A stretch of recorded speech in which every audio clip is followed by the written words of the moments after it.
La mélodie du sacrifice.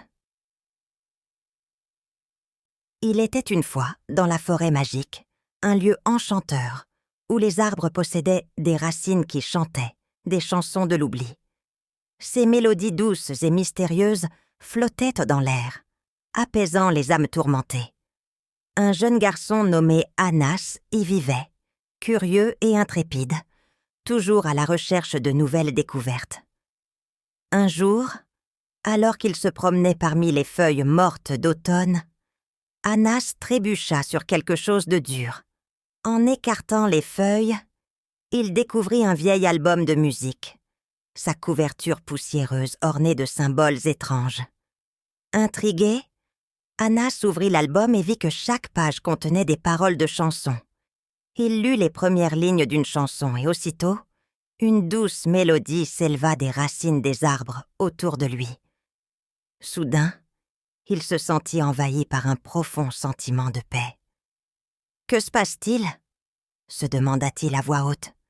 Il feuilleta l'album, découvrant des chansons qui promettaient d'effacer la douleur et les peines. De retour chez lui, Anas rencontra son amie, Lila, une jeune fille aux cheveux dorés et au sourire chaleureux. « Lila, regarde ce que j'ai trouvé !» s'exclama Anas en lui montrant l'album. Lila écarquilla les yeux de surprise. « Qu'est-ce que c'est ?» ?»« C'est un album de chansons magiques. Elles peuvent effacer la tristesse et la peine des gens. Écoute ça. » Anas lut une autre chanson, et une nouvelle mélodie se mit à résonner. Les yeux de Lila s'emplirent de larmes de joie. « C'est incroyable, Anas. Les habitants de la forêt ont tellement besoin de cela. » Ensemble, ils décidèrent d'aller voir le sage de la forêt, un vieil homme nommé Oron, qui vivait au cœur de la forêt magique. Oron connaissait tous les secrets de ce lieu enchanté. « Oron, regarde ce que nous avons trouvé !» dit Anas en tendant l'album. Le sage prit l'album et ses yeux se plissèrent de curiosité. « Cet album a une histoire ancienne. Ces chansons peuvent effacer les mauvais souvenirs. Mais attention, chaque mot a un prix caché. »« Que veux-tu dire ?» demanda Anas inquiet. « Ces mots effacent les mauvais souvenirs des habitants, mais en retour, ils effacent toute la mémoire de celui qui lit les paroles, » expliqua Oron. Anas et Lila se regardèrent, horrifiés. « Alors, si je continue à lire ces chansons, je vais oublier tout ce que je connais ?» Oron hocha lentement la tête. « Oui, c'est le sacrifice que cet album demande. » Anas sentit un frisson parcourir son échine. Il se rendit compte que les habitants de la forêt avaient besoin de ces chansons pour oublier leur tristesse. Mais était-il prêt à sacrifier sa propre mémoire pour eux ?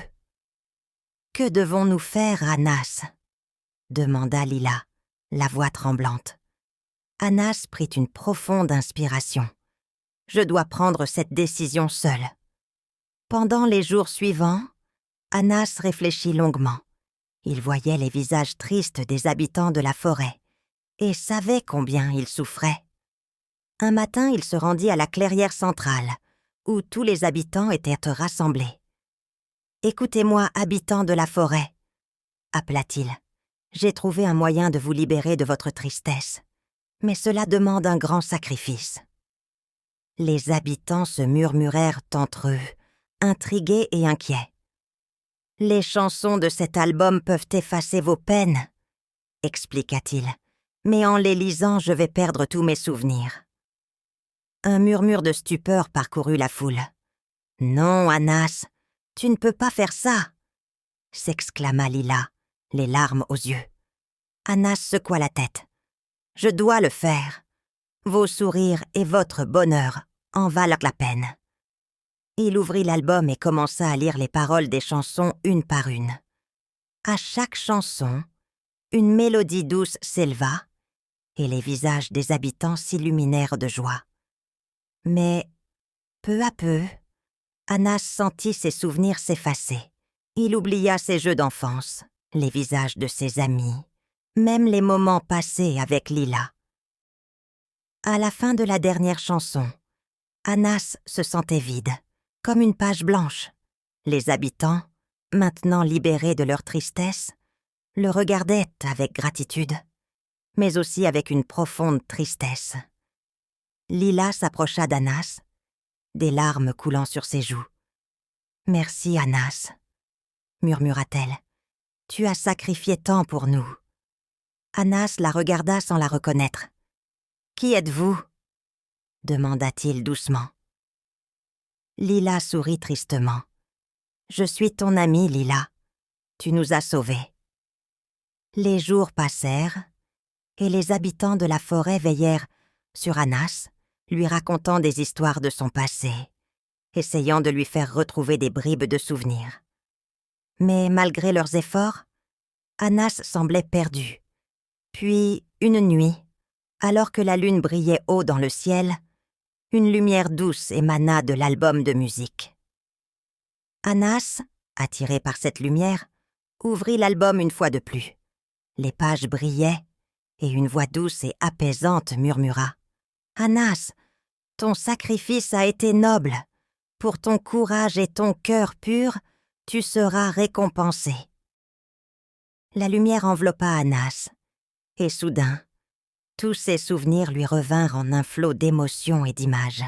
Il se souvenait de Lila, de ses jeux d'enfance, de chaque moment précieux qu'il avait vécu. « Lila !» s'exclama-t-il en courant vers elle. « Je me souviens de tout. » Lila, les yeux écarquillés de joie, le serra dans ses bras. « Anas, c'est un miracle. » Les habitants de la forêt, témoins de ce prodige, acclamèrent Anas. Grâce à son sacrifice, ils avaient retrouvé la paix. Et lui, par un acte de magie pure, avait retrouvé sa mémoire. Ainsi, dans la forêt magique, la légende d'Anas, le garçon qui avait sacrifié sa mémoire pour le bonheur des autres et qui fut récompensé par le retour de ses souvenirs, fut contée de génération en génération. Les chansons des racines des arbres continuèrent de résonner, rappelant à tous la puissance du courage et de l'amour désintéressé.